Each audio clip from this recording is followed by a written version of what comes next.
Hi everyone, আজকে আমি তোমাদেরকে একটা শাড়িতে কিভাবে পাড় বসাবে সেটা কিন্তু দেখাবো এবং সাথে তোমরা কাস্টমারের থেকে কত টাকা নিবে সেটাও কিন্তু আমি তোমাদেরকে এখানে দেখাবো। তো দেখো, এখানে আমি একটা চওড়া পাড় নিয়ে নিয়েছি এবং পাড়টা রয়েছে 6 মিটার। ঠিক আছে, তোমরা 6 থেকে 7 মিটার পাড় নিতে পারো, কোনো সমস্যা নেই। তো দেখো, এখানে আমি প্রথমে শাড়িতে পাড়টা লাগিয়ে নেব, কিন্তু তার আগে তোমরা যদি বুঝতে না পারো আমি কিভাবে কোন জায়গা থেকে পাড় লাগাবো, তো শাড়িটা তুমি এভাবে তোমার গায়ে ফেলে দেখতে পারো। ঠিক কোমর থেকে আমরা কিন্তু পাড়টা লাগাবো। প্রথমে সবার আগে আমাদেরকে পাড় লাগানোর জন্য আঁচল থেকে পাড়টা কিন্তু লাগাতে হবে। আঁচলের দিকে যে কোমরের অংশটা রয়েছে ওই জায়গা থেকে তোমরা কিন্তু পাড়টা এখানে লাগাবে। তবে হ্যাঁ, তোমাদের যে মেজারমেন্ট টেপ রয়েছে তাতে 7 ইঞ্চি তো রয়েছে, সেই 7 ইঞ্চিটা আঁচলের দিক থেকে তোমরা কিন্তু মাপ করে নিও। সেখান থেকে তোমরা কিন্তু এই লেসটা লাগাতে শুরু করে দেবে, একদম আঁচলের দিক থেকে। এইটুকু কিন্তু মনে রাখো, পায়ের দিক থেকে লেস লাগাতে শুরু করবে না, আঁচল থেকে লেস লাগাতে শুরু করবে। এখানে দেখো, আঁচলে যেই জায়গাটা কোনা ভাবটা রয়েছে সেই জায়গাটা কিন্তু খুব ইম্পর্টেন্ট।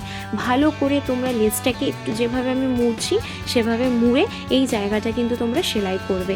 এই পাড়ের এই জায়গাটা যদি সুন্দরভাবে তুমি করতে পারো তবেই কিন্তু শাড়ির সৌন্দর্যটা বজায় থাকবে। এই জায়গাটা একটু লক্ষ্য রেখো। তো ভালো করে এই জায়গাটা মুড়ে তোমরা কিন্তু এই আঁচল থেকে পুরো পায়ের নিচ পর্যন্ত অংশটা পর্যন্ত তোমরা এই লেসটা কিন্তু খুব সুন্দরভাবে কিন্তু লাগিয়ে নেবে, ভালো করে লাগাবে এবং লাগানোর পর এর সাইড দিয়ে আর একটা কিন্তু সেলাই করে নেবে।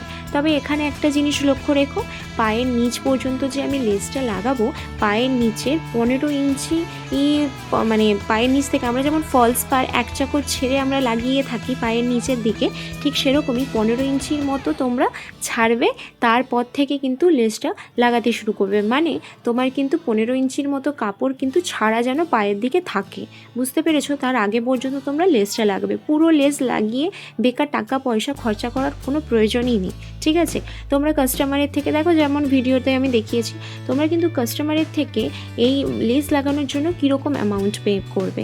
দেখো, তোমার লেসটা কিনতে ঠিক কত টাকা পড়েছে সেটা কিন্তু তুমি বাদ দেবে। আমার যেমন এই লেসটা কিনতে কিন্তু 25 টাকা মিটার পড়েছে। ঠিক আছে, তো যত টাকাই হয়েছে কিনা সেই টাকাটা বাদ দিয়ে তোমরা মজুরি হিসেবে কত টাকা নেবে। বিভিন্ন জায়গায় কিন্তু মজুরি বিভিন্ন রকমের হয়ে থাকে, আমাদের এখানে কিন্তু খুব একটা বেশি যে টাকা দেওয়া হয়ে থাকে সেটা কিন্তু নয়।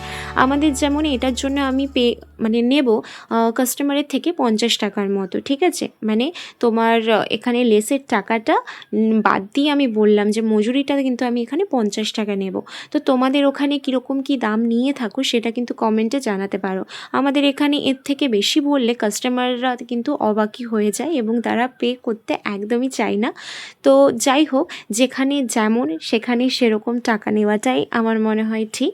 যাই হোক, কেমন কিন্তু হয়েছে এই শাড়িটা আমাকে কিন্তু অবশ্যই কমেন্টে জানিয়ে